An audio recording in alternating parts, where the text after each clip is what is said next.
Good morning, everybody. So we're going to talk about grief and loss today, but I want to set the tone. So let's set the tone. Ready? This is 1 Thessalonians chapter 4. Brothers and sisters, we do not want you to be uninformed about those who sleep in death, so that you do not grieve like the rest of mankind who have no hope. For we believe that Jesus died and rose again, and so we believe that God will bring with Jesus those who have fallen asleep in him. According to the Lord's word, we tell you that we who are still alive, who are left until the coming of the Lord, will certainly not precede those who have fallen asleep. For the Lord himself will come down from heaven with a loud command, with the voice of the archangel, and with the trumpet call of God, and the dead in Christ will rise first. After that, we who are still alive and are left will be caught up together with them in the clouds to meet the Lord in the air. And so we will be with the Lord forever. Therefore, encourage one another with these words. So we're going to talk about grief and loss, and I want to do that in four pieces. So the first thing will be I'll give you a little bit of my story. I actually got married pretty young and was widowed at 22, so I'll walk you through a little bit of that. We'll do a short DBS on grief and just see what God's word has to say and see if that can bump us and nudge us in a good direction. The third thing is I'm actually going to give you a little bit, not a ton, but a little bit of the psychology of grieving and also how to grieve personally, some tips and tricks and grief hacks, if you will. And also, the last thing will be how to help others who are grieving, how to be a true encouragement to help other people. So, very, very practical message. I'm going to talk about some kind of emotionally charged stuff for me personally, but I want to land it in a very practical, very kind of almost a thoughtful sort of way to help with the emotional process of grief. Okay, so my first wife's name was Lori. Really funny, smart, beautiful kid. We got married early, as I said, and she had kidney disease. So she actually had a kidney transplant, had rejected the transplant, and when we got married, she was just starting to go back onto dialysis. That was very, very tough, just because dialysis is a pretty rough process. So they were telling us that, don't worry about things. It's like with where you're on dialysis stuff, it's not possible for you to get pregnant. But she did anyway, and we had a really awful miscarriage in the middle of that. Probably the worst thing that's ever happened to me. And it wasn't too long after that she had, when you're on dialysis, they have an access where they basically take all the blood out of your body, they filter it, and then they put it back in, which is, as you can imagine, very disruptive. So, as that's happening, she just had trouble keeping her accesses open. They kept clotting off. And so they would clean it out and try it again, and then it would go bad, and they would do another one, and it was just in and out. And it was 2 years of this. So we literally had 23 hospital stays in a little over a 2-year period, and then she eventually died related to complications to the in and out of the process. Okay, so about 6 months before she died, Lori, she sat me down, and she had a conversation. She said, listen, I am actively praying that God will either heal me or kill me. I'm done with this crap. I'm going, okay. And she said, no, I'm serious. I'm actually praying this. I'm done. I want to be better or I want to go away. And I'm like, okay. And she said, and I just want you to know if I die, I want you to move on. I want you to be open to being married again. I want you to, do all the things. And I'm like, hey, let's go get some chips. Let's go get some food. Let's go watch. I'm trying to deflect her away from the conversation. She's going, sit down, shut up. If I die, I want you. It's like you need to be married. You're an idiot. I'm going, well, fair enough. It's like you need someone to help you with to navigate life. Okay, so that's fine. So, and I got to say, as frustrated and as hard as that time was, that last 6 months, somehow like we were just frustrated and just tired and exhausted. But somehow the external pressure in those last 6 months, it's weird. It drew us closer together. So it was us against all the crap. And those last 6 months were a really happy 6 months. I mean, we were so close. We were just in lockstep. We were on the same page, and it was a really. I look back on that time with a lot of fondness, even though it was difficult. So, she planned a trip to North Carolina. We were living in Oklahoma at the time with her mom. They were going to come out. They were going to see some old friends and some relatives and some of the places she grew up. And while they were there, she had problems with her access. She clotted off. She went to the hospital. They were investigating what to do, and she died on the table. They spent 20 minutes resuscitating her, which if you know anything about medical things, that's a little bit too long for the brain to be without oxygen. So 20 minutes. And so she eventually got her heart started again, but she was in a coma. And then I get the phone call. Hey, Lori's in a very bad way. You probably should come out here. We don't know what's going on. We don't know what's happening. So that's fine. So I literally had $342 in my bank account at the time. I was super rich, super well off. I emptied my bank account. It was just enough to buy a ticket to fly out. So that's what I did. Flew to North Carolina. I get there about 9 o'clock at night. I walk into the room, and it was awful. It was just awful because my spiritual sense of things was that she was gone. She was already gone. There's just a body laying there, and I, that might just be my emotions or denial or whatever. But she was laying there in a coma. The aggressive nature of the resuscitation had really beat her up pretty good physically. So her face is completely swollen. She's almost unrecognizable. They had taped her eyes shut, and one of the pieces of tape had popped open, so one of her eyes was half open. It was really ghoulish and awful. And so my heart is just broken for my wife, who's clearly had a bad day. Right? Yeah. But also, it's like, man, I don't know that she's gonna come out of this, and I'm just having a very tough time. In that moment, I'm 22. The doctor says, she's young. It really took too long to resuscitate her. It doesn't look good, but she's young. You never know. We're going to give it a couple of days and see what happens. And then, it's like we probably want to, take her off of dialysis. And I'm going, wait a minute. Like, it's like she said, well, dialysis is a really aggressive medical treatment. And, it's like we wouldn't put somebody who's in this condition on dialysis. I'm going, well, you could have taken her off dialysis a year ago and killed her. So it's like, why don't we not stop doing what we've been doing for 2 years and see how that goes? But I'm literally having a conversation with a doctor about, killing my wife, at the age of 22, which is, it's like, I just wasn't expecting a lot of this. So, in God's grace, she declined naturally. I did not have to make a horrible decision. God just took that out of my hands, and she died. So, one of the things they do when people die is they'll kind of prep the body, they'll clean up, they'll get rid of all the tubes and such. They'll say, if you need to take a moment and spend a moment alone with the deceased, you go ahead and do that. So, okay, fine. So it's very late, very early in the morning on November 4th, many years ago, and I go into this room. She's laying on a table, and I swear, the presence of God filled up that room like nothing I've ever felt in my life before or since. Power. I'm talking power. Not like, oh, I feel a little better now. It's like, no, power. Power to, no kidding, raise the dead. And it filled the room like smoke. I've never experienced anything like this. And I went, oh, well, that's interesting. Wouldn't that be a fun ending to this horrible, horrible tale?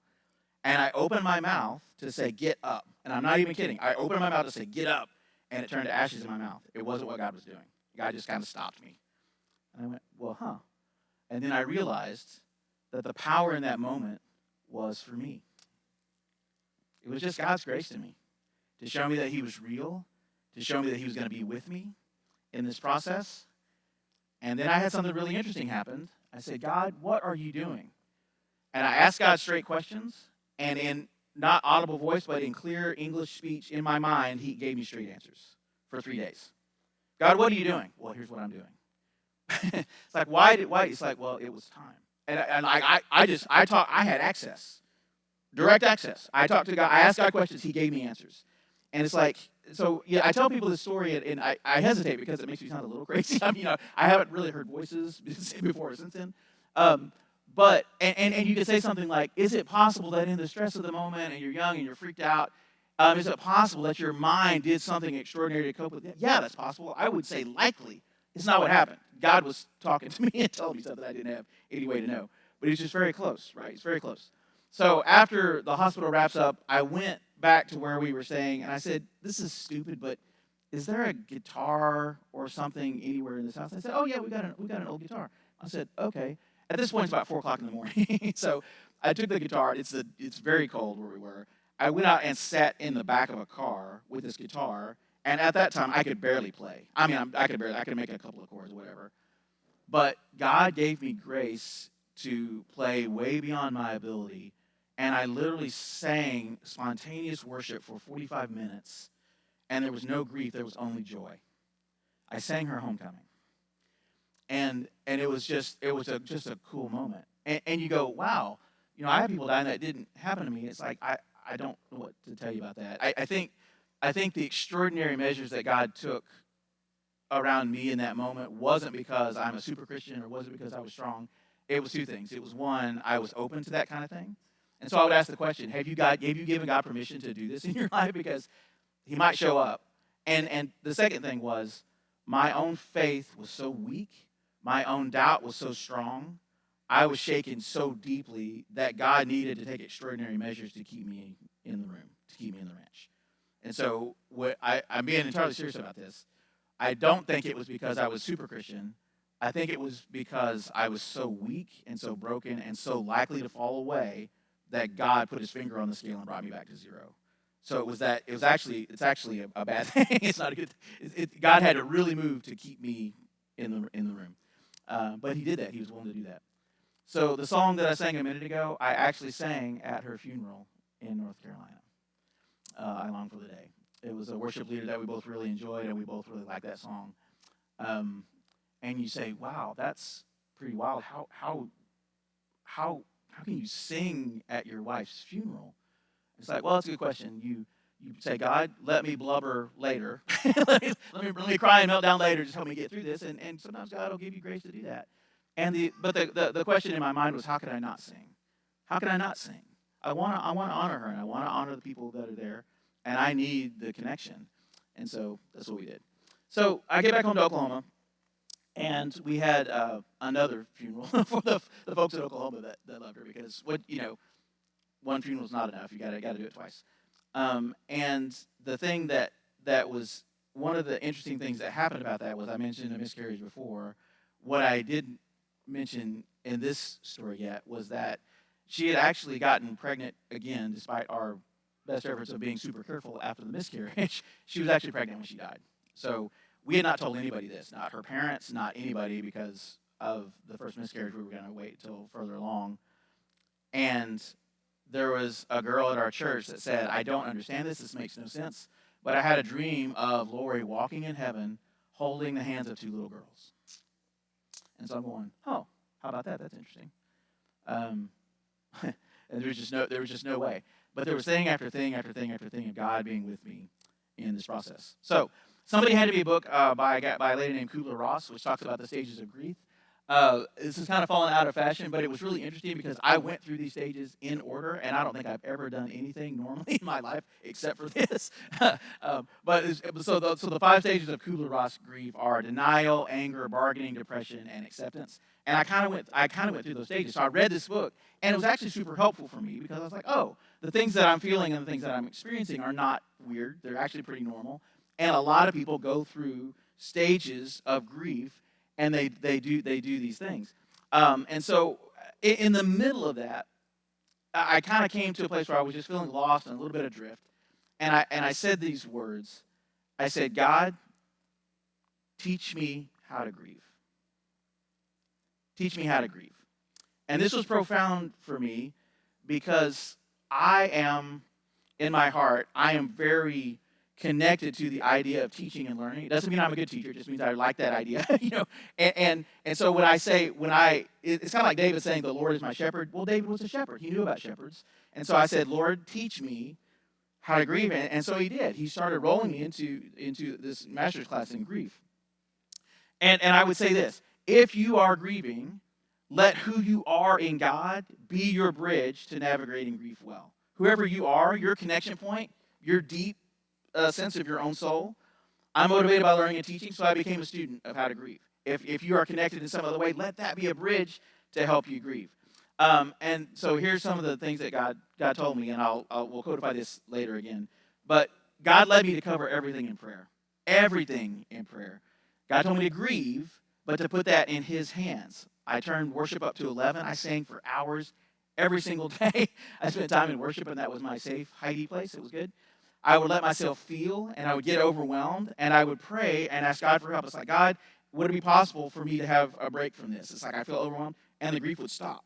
I'm not even kidding. The emotions just would stop and would back off, and I could just function for a little while, and then slowly it would come back. So I could process it in chunks. And God was just super faithful at helping me navigate some of these things. It's like I could take it in stages. This is not something you can eat in a single meal. It's an elephant, right? You gotta take it a bit at a time. The other thing I did was I simplified my life down to nothing. I mean down to nothing. I moved to part-time in work. I eliminated every extraneous expense, and I mean every extraneous expense. There was no air conditioning. There was no heat. There was no cable. There was nothing. I drank water and ate potatoes. And I simplified my life down to the barest minimum so that I could focus and have time to process. In the middle of that, just let me tell you two stories, and we'll roll to the DBS. So there was one time, it was early on. I was sitting there, and I was kind of in the denial numbness phase of things, and I literally sat in a room by myself with nothing on, looking at a TV that was not on for 4 hours. It was so stupid. It was like my will was broken. And I was just sitting there going, not moving, not caring, nothing going on. No one at home, nothing going on, and I'm just sitting there. And finally, my brain starts going, cut it out. You must do something. Do something. I'm like, okay. So in a tremendous effort of will, I found the remote control and I turned the TV on. I turned it on. Like, yay. And so it went to TBN. And if you know what TBN is, it was a cheesy Christian television station, which in some ways is great. But it was like super countrified kind of gospel stuff. And so it was this quartet going, I'm singing that new wine, the kind that makes me smile all the time. And in another mammoth effort of will, I was able to turn it off. It's like, make it stop. So it's like, and it was funny because I understand what they mean by that. The new wine is an expression of Christianity in the new covenant, and there is a lot of joy connected with Christianity. But in that moment, I was as close to God as I've ever been in my life. I was drinking the new wine, but there was not a smile anywhere in my future, right? And so what they were saying was, it was a real disconnect for me. I wasn't smiling, and I'm not smiling all the time. Like, you got to stop it. And I went, And so I decided I'm going to go do a thing, and I went and got in my truck I was driving to just find something to do, just to move a little bit. A song came on the radio called Press On, and some older people might recognize this. It was a song by Billy Sprague, but the song starts, I was down in the valley of the shadow of death, where my passion for life drained like blood from my chest. And it was all I could do to just take a step when the currents of sorrow were strong. And I'm like, whoa, that's a ball game. Oh yeah, that's more where I am. And in a darkness so black, I wished for the blues. Every desperate prayer seemed like heaven refused. And some days I found faith in just tying my shoes. And it was all I could do to press on. The chorus is, press on, mi amigo, press on, mon ami. Press on in the face of the mystery. For though the night hides the light and the darkness is strong, press on, tie your shoes, my dear friend, and press on. Now, I found out later, I didn't know this, but I'm sitting there going, oh my gosh, this is amazing. This is where I am. I found out later that this guy was engaged to be married. His wife had gotten killed in a car accident on the day of their wedding. Just completely horrible. She had written him a letter and put it in the mail to be delivered to him after they were wed. So he actually got it after her funeral, and she signed it, press on, mon ami. And so as he was processing through the exact same thing I was processing through, he wrote this song. And it's like, oh, cool, that's really fun. But again, it was a God thing. The timing of it hit me exactly right where I was. Second story is, and we'll do DBS. There was two friends of mine, Tim and Tammy, who I was, sitting home being depressed and whatever. They knock on the door, they're saying, hey, come with us. We're gonna go eat and we'll watch a movie. And I'm like, okay. So I go get my shoes, and they take me to, go eat and have a movie. And Grieving never came up. We just had dinner and a movie. It was so good. It was so good. But it was so nice to be normal just for a minute. But it was a time when I think back on that time, I really appreciated my friends who just drugged me out of that for a minute, and we just went to get some food. Okay. So I walked through a lot of this. I wrote a lot of music that no one will ever hear. It was for me and God. Eventually I came to this question: would you do it again? This was a lot of trouble. Would you do it again? And yeah, I would. Yep. Yep. But it hurt a lot. Yeah. Right? It was worth it. It was worth it. Listen, Lori had a very short chapter on this earth. She was one of those people, she felt more real than other people around her, and she, was one of those people, she shone very brightly for the time she was here. She had a very short chapter. I was honored to be part of that very short chapter. And I'll say this: when you get hit with this kind of thing, you do find out what you really believe. And it turns out I actually believe heaven is real. Like, I really believe hope is real. I actually believe that death is not the end. I grieved, but in that process, I did not grieve like the world does. I grieved with a lot of hope and with a lot of connection and with a lot of joy. It was hard, but at the same time, it was a pretty incredible experience. And God was closer to me than a brother. So what I'd like to do now is let's break up in groups of 3 to 5. Let's take about 10 minutes. We'll do a DBS, and then I will do the rest of this very, very quickly, and we will land the plane. So this is Luke chapter 11, verses 32 through 45. If you would just read it, have somebody read it, and then ask these 2 questions. What does this teach us about God, and what does this teach us about people? And this is Jesus dealing with a group of people who are grieving. So let's take 10 minutes. We'll do that, and I will be right back.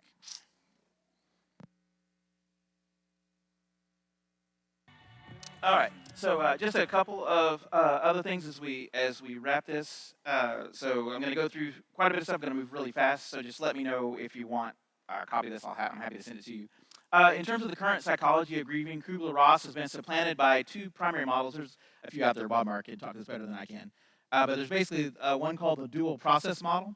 And it's basically 2 things. One is coping with loss, right? And the things that the emotional pain of the loss, and you dealing with the actual loss of a person or a career or whatever that might be. And then there's the restoration-oriented coping. So there are 2 things. They're dealing with the loss, and then there's addressing the practical things of moving on to what's next, right? And so you kind of bounce between these 2 things, and you kind of work on both, but it's a dual process. So you're working on 2 things at once, and you're going back and forth. The other thing that is getting a lot of traction, like in the therapy world right now, is something called the integrated process model. And this basically says, look, there's a lot of complexity to grief. So there's the physical, there's the emotional, there's the cognitive, there's the social, there's the behavioral areas of life. And as you're grieving, you kind of deal with all of those. So how are you doing physically? Are you sleeping? You eating? Are you getting food, human food? Good. It's like, how are you doing emotionally? Are you processing through the things, So, how are you doing socially? Are you going out with friends? Do you need some space to withdraw? Are you reaching out again? How's that going on? And as you're kind of addressing all of those issues, you start to integrate grief into those things, and you can start to move forward in healthy ways. One of the things that really helped me when I was going through this was I actually read a book called A Grief Observed by C.S. Lewis, who was also widowed. And as he was widowed, he basically journaled his own journey through grief.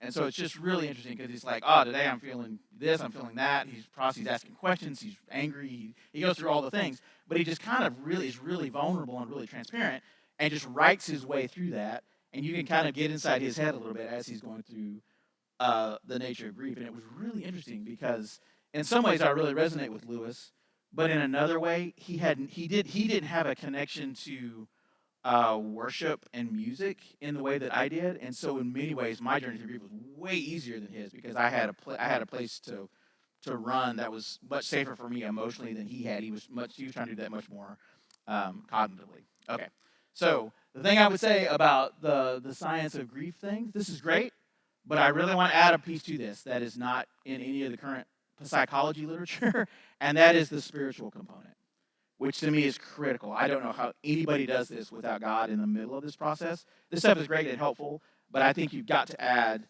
a spiritual aspect or you're going to be in the tall weeds without God's help and without his presence. So here are my principles for grieving, some things that I learned, and these all tie into Thessalonians very nicely too, which is good because God's smarter than we are.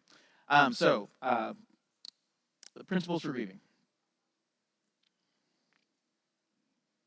So one is, don't run from it. Grieve. Thessalonians says to grieve, but we do that in God's way with hope. Right? Thessalonians says grieve, but don't grieve as though like the world does, as if you have no hope. So we don't run from it. We actually grieve. We press into the idea of grieving, but we do it God's way. The other thing is, like we got from the Inside Out, the first clip, be okay with lots of emotions at once, right? So one thing Lori used to do is she would get like a notebook or a legal pad, and she would flip to the last page or like 2 or 3 pages from the back and go, "Hey, I love you. Hey, you're doing great today." She would take up the whole page with like a little note. I found those notes for years after she was gone, and so it's like I'm minding my own business. I've got a notepad, and I go to the next sheet, and it's like a note from the dead wife. Oh my gosh! And so it's like, and you would like literally in 2 seconds would feel all the emotions. It's like, oh, that's really cool. Oh, oh, oh, well, I'm kind of glad to have that. It's like, and I'm just going, it's like, and then I'm fine and I move on. But it was like, man, one thing grieving does is it pushes you into a place where you're feeling lots of things at the same time, and be okay with that. Okay. So Thessalonians also talks about this: grieve, but also there's hope and joy involved. Okay. Second thing is this, or the next thing is this: invite God into the process. Our passage teaches us from Thessalonians that there's something big. It's going to happen. There's a larger story. God is bigger than death. Heaven itself is going to sound the alarm to start a new chapter. Let God speak into death. Let him speak over death. Let you see it in a different way. See it in the light of resurrection. It's not the end. It changes everything when you let God speak into grief. Another thing I would say is this. At every funeral that I've ever been at, there's somebody there who's going to say something really stupid. Don't punch them in the face if you could help it. So at Lori's funeral, this little blue-haired lady came up to me. She said, "Well, it's probably for the best." And I just went, "What?" It's like I'm going, wait. I literally had a hallucination, like a Fight Club hallucination of just going and hitting her as hard as I could with a hard overhand right and just her nose. She goes, there's blood. And then I said, okay, don't punch the lady. Don't punch the lady. It's okay. Or when my mom died, Karen was there for this one. This woman came up. Karen's mom, my mom had passed away, and Karen's mom had passed away within a few weeks of each other. So we're like, funeral, then funeral. It was really something. And so somehow that came up, and the woman, this woman literally said this. She said, "Well, these things always come in threes." And I'm like, I'm sorry, what? Like, did you fall down and hit your head as a child? What's wrong with you? It's like, oh my goodness. It's like, one, we only have two moms, so we don't have a third mom to kill. So I don't know. But the second thing is, it's like, what's going on? Fortunately, or maybe unfortunately, Kobe had gone down in a helicopter crash, so he was the third. So it's like we were okay in terms of family stuff. But yeah, it's like, so somebody, now understand the process. There's somebody at a funeral. They mean well. They feel like they have to say something. They don't know what to say, but they want to say something. So they end up saying something really stupid, right? Yeah. So they mean well. It's okay. Give them grace and just go. But if you expect it, you can resist punching them in the throat. So it's like it's a good thing. So don't actually punch the old lady, but encourage with God's words, not our stupid words, right? Encourage with God's words. The other thing is this: don't accept illegitimate emotion, and this is a big one. This is tricky, but when God leads you to grieve, don't allow satanic attack to hammer you while you're down. Don't let him to take you down a rabbit hole and leave you there for years. Some people get really, really trapped by this. Let God drive the train of grief. Otherwise, it will be the Wild West of emotion coming at you with no one driving the train. It just goes off into bad places. Don't grieve like the world does. Process your grief. Don't run from it. But Scripture says take every thought captive to the obedience of Christ. Yeah, take every emotion captive too, and let God drive this train. And grieve, feel. I'm not saying run with it, but let God direct it. And if you do that, don't give Satan permission to make your emotional landscape a playground while you're doing this. There's going to be legitimate and illegitimate grief, and don't accept the illegitimate grief. Deal with the real thing. Okay. Seek or be open to community. Can't say this strongly enough. Your friends will help you when they come to kidnap you and take you to dinner and a movie. Let them, because it'll be good. And at some point, when you're able to, go be active about saying yes to things. Go get out of your house. Go do some stuff. Touch grass. Be around your friends. The next thing I would say is this: understand the boundary. I had a professor named Dr. Richard Clinton, of all things, not President of the United States, Bill Clinton, but other Clinton. He was from Fuller. But he would talk about whenever you move from one thing to the next, there's something that shuts down. So you lose a relationship, you lose a job, you lose something, and you're into a chapter that closes, maybe unexpectedly or maybe expectedly. But then there's a period of time, and then the next thing starts. The period of time he would call a boundary, the in-between space, the boundary, right? So in grieving, we're in this in-between space, and the tendency is we want to get out of the in-between space as quickly as possible to the next thing because it's super uncomfortable, right? Everything is uncertain. We don't know what's next. We had this thing that was stable, and now it's not stable anymore, and we don't know what's going on. It's very hard to deal with. But what he said was, and there's a lot of wisdom here, he said, when you're in the boundary, when you're in the in-between place, do not leave the boundary until you learn the lesson that God has for you there. And man, that is good advice. That is really, really good advice because God has something amazing for you in the boundary. and actively do not leave it because you're uncomfortable. Learn what God has for you, and then move on to what's next, because there's going to be resolution, there's going to be wisdom, there's going to be a thing that you'll take for the rest of your life in that boundary place. Next thing I would say, let Scripture be real to you. you know, encourage each other with these words. Thessalonians comes at us and gives us a frame. The biblical hope of resurrection, it's not the end, it's not the end. And it's like, it can really help. Okay, so last thing is this: how to help others who are grieving. So first thing is, shut up. No, seriously, shut up. Don't feel like, I'm not saying don't talk to your friends and don't do things, but my stupid words will be of little value, and just be okay with that. Express something generic, let them know, be authentic, but don't try to fix it with a greeting card, right? These things come in threes, right? I don't know what to say, right? You can even say that, sure. Hey, I don't know what to say. Man, there's nothing I can say that's going to help much, but our hearts are with you. You're not alone, right? That can be a big deal. Don't try to fix it with a platitude. Okay, so talk less, small more, Okay. Second thing is show up. Pick your spot, but share something beautiful. Give them a night without grieving, where we don't talk about the thing and you're waiting for them to cry, right? Just take them to dinner and a movie, or go get breakfast, or go get coffee. Just spend some time. Just pick a time and then show up. It'll be a big deal to give people a minute of normal. The third thing is give people permission to kind of grieve in their own way. We're all really unique, and we're going to approach these things in different ways. People are going to go at different paces. They're going to go at different. They're going to see the world, and they're going to process in their own way. Give them freedom to do that. Love them. Don't push them. The fourth thing I would say is this: is if you're worried about somebody, do micro pushes of encouragement. Text them a scripture. Hey, I was thinking about you, just praying for you, and just leave it alone. Don't have to get into a big long conversation. Just give them if you're worried about it, just give them a little touch, just a little bump, a little nudge of something goodness. And even if they're needing space to withdraw, that's not gonna interrupt. That's not gonna kill them. That's not gonna interrupt them in a bad way. Okay. So final thoughts.